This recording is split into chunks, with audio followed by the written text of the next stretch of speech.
Blitar, kota yang berasal dari pulangnya Tartar.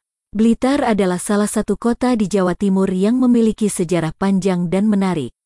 Kota ini dikenal sebagai kota proklamator, kota patria, dan kota peta karena peran pentingnya dalam perjuangan kemerdekaan Indonesia. Namun, tahukah Anda bagaimana asal-usul nama dan sejarah Blitar?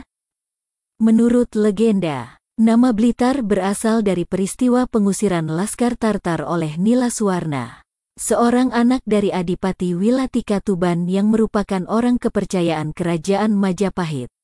Laskar Tartar adalah pasukan yang berasal dari Mongolia yang pernah menyerang dan mengancam eksistensi Majapahit. Nila Suwarna berhasil memukul mundur Laskar Tartar yang bersembunyi di dalam hutan selatan Jawa. Sebagai hadiah, ia diberi gelar Adipati Aryo Blitar I dan diberi hak untuk mengelola hutan tersebut. Ia menamakan wilayah yang ia bebaskan dengan akronim Baline Tartar, yang berarti pulangnya Tartar. Namun, kekuasaan Aryo Blitar I tidak berlangsung lama. Ia menghadapi pemberontakan Ki Sengguruh yang ingin merebut Dewi Rayung Wulan di masa lalu. Menurut beberapa sumber sejarah, pemberontakan ini terjadi pada abad ke-15. Ketika Blitar masih merupakan sebuah kadipaten di bawah Kerajaan Majapahit. Ki Sengguruh Kinareja adalah patih dari Kadipaten Blitar, yang berasal dari Lumajang dan masih satu perguruan dengan Aryo Blitar I atau Nila Suwarna.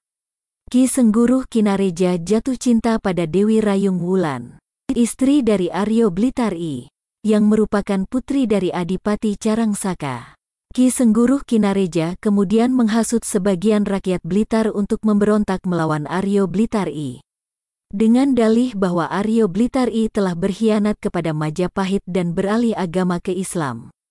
Pemberontakan ini berlangsung sengit dan berdarah-darah, dan mengakibatkan kematian Aryo Blitar I. Ki Sengguruh Kinareja kemudian mengangkat dirinya sebagai Adipati Aryo Blitar II. Dan berusaha menikahi Dewi Rayung Wulan. Namun, Dewi Rayung Wulan menolak dan melarikan diri bersama Joko Kandung, putranya dengan Aryo Blitar. Beberapa waktu kemudian Joko Kandung kemudian kembali membalas dendam atas kematian ayahnya, dan berhasil mengalahkan Sengguruh dengan bantuan dari pasukan Majapahit. Joko Kandung kemudian menjadi Adipati Aryo Blitar III. Dan memindahkan pusat pemerintahan Blitar ke daerah yang sekarang bernama Desa Aryo Jeding, di Kabupaten Tulungagung.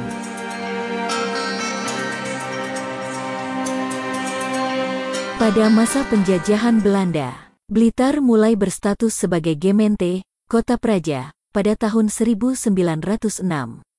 Kota ini memiliki Dewan Kota Praja yang beranggotakan 13 orang dan mendapat subsidi dari pemerintah kolonial. Pada masa ini, Blitar berkembang sebagai kota perdagangan dan pertanian.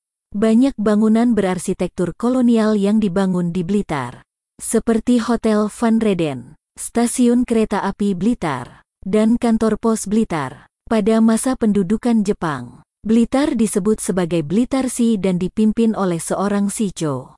Kota ini menjadi saksi perlawanan pertama rakyat Indonesia terhadap Jepang yang dilakukan oleh Laskar Peta yang dipimpin oleh Suprijadi pada tanggal 14 Februari tahun 1945. Peristiwa ini dikenal sebagai Pertempuran Blitar dan menginspirasi perlawanan di daerah lain. Sayangnya, Suprijadi hilang dan nasibnya tidak diketahui hingga kini.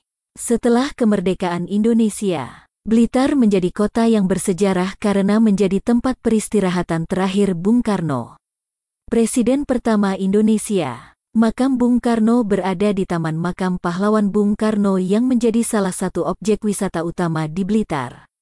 Selain itu, Blitar juga memiliki banyak tempat wisata lain, seperti Candi Penataran, Pantai Tambak Rejo, Museum Bung Karno, dan Kebun Binatang Taman Satwa Taru Juruk. Demikianlah kisah tentang asal-usul kota Blitar kami sampaikan. Semoga bermanfaat dalam menambah wawasan Anda tentang kota yang memiliki julukan tambahan sebagai kota koi ini.